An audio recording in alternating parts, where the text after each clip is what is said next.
Alright, so welcome to part 2. Okay, so now we are going to try and see if it will work for us.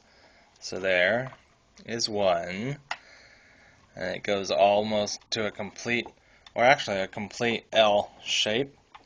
And now let's hope this one wants to do it on camera. I think it just comes from not having used this vehicle very much, and over the years that it's just gotten stuck back together.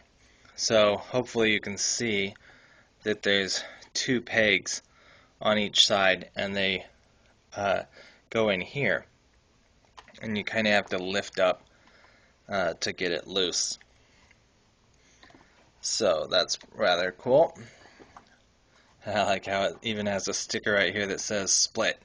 I'm not knowing if I put the sticker in the wrong spot or something, because it seems like you would want that somewhere else rather than the part like that, because if you're going to split it, that doesn't make sense to me.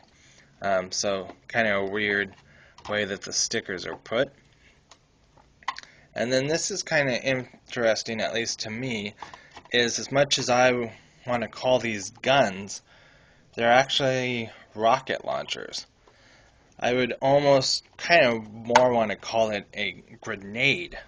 But according to the information that I'm about to read now, these are rocket launchers and not grenade launchers or guns. So according to something called the Stun Battle Files Profile, we have, and I'm assuming it's the same for the Python Patrol stun as it would be for the regular stun. It says a Cobra stun weighs 4.2 tons. Its full speed, fully loaded, is 75 miles per hour on road or 44 miles per hour cross country. Its range, fully loaded, is 340 miles.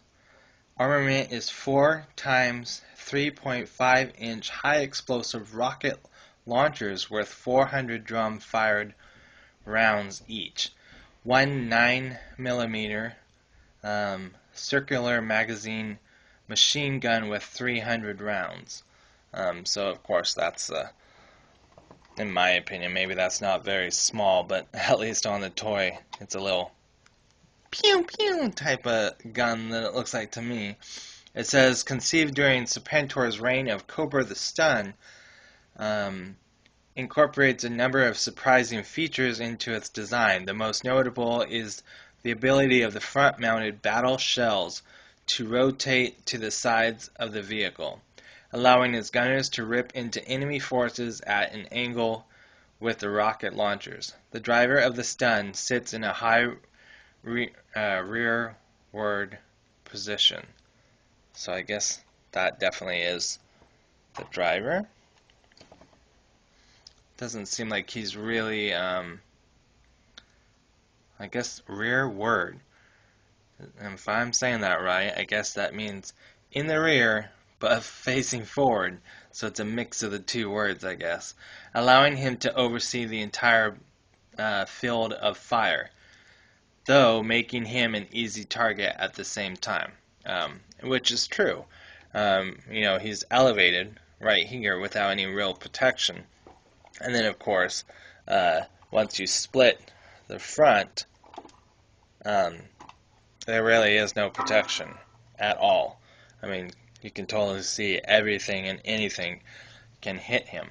So anyway, that's the Cobra profile, battle files profile on the stun.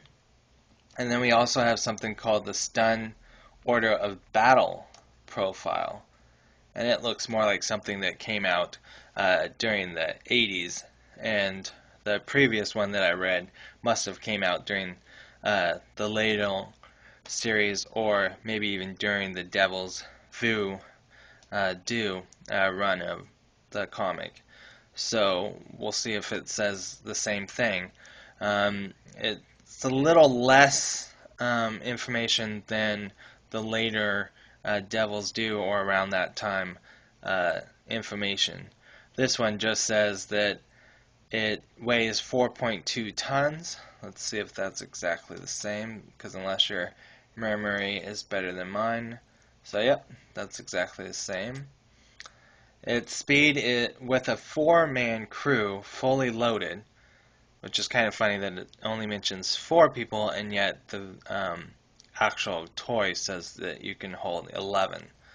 75 miles per hour road, 44 miles per hour cross country, so that's the same.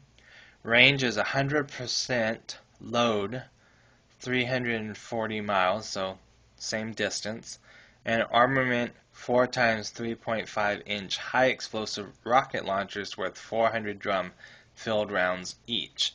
Let me see if the rounds are the same. So let's see.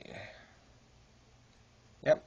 So the only thing that the first one doesn't talk about is the little gun in the back, but otherwise the same thing is the same. This is kind of cool. I just realized that, unless you guys also noticed it.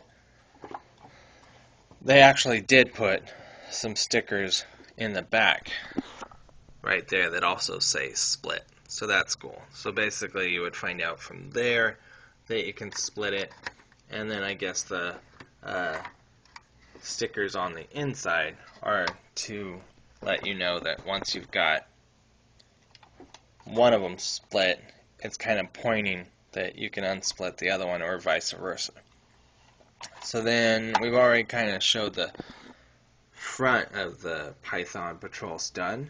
Then we'll show some thoughts and views of the rocket launcher that are right here. And this actually says 65 caliber and then 90 degree VRS on the side there. And then you also have the Python Patrol logo right there.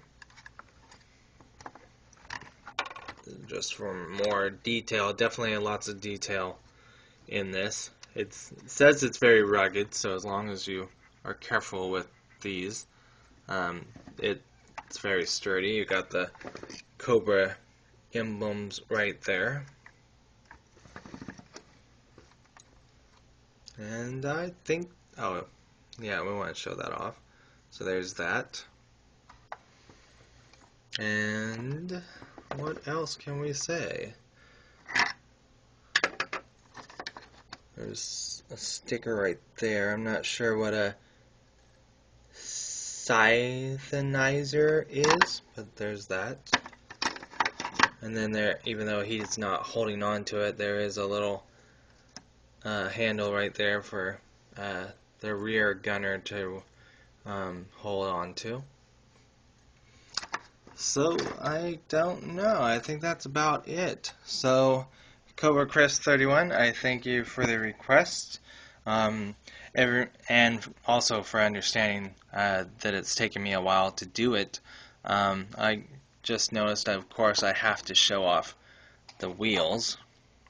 Sorry to interrupt myself right there, but so yeah, Cobra Chris, thank you for understanding, and everyone else, thank you for understanding that I can't do request. I kind of basically have to do what I'm able to get to, and then also, I try and think of kind of a theme or a reason to do the videos that I do. So anyway, thanks everyone for watching, and of course, if you are a new subscriber, thank you very much for subscribing, and I think that's about it. Alright, so Cobra Chris, let me know if there's something else I should say or show off or anything like that. And as always, thank you everyone for watching, and I will see you later. Bye.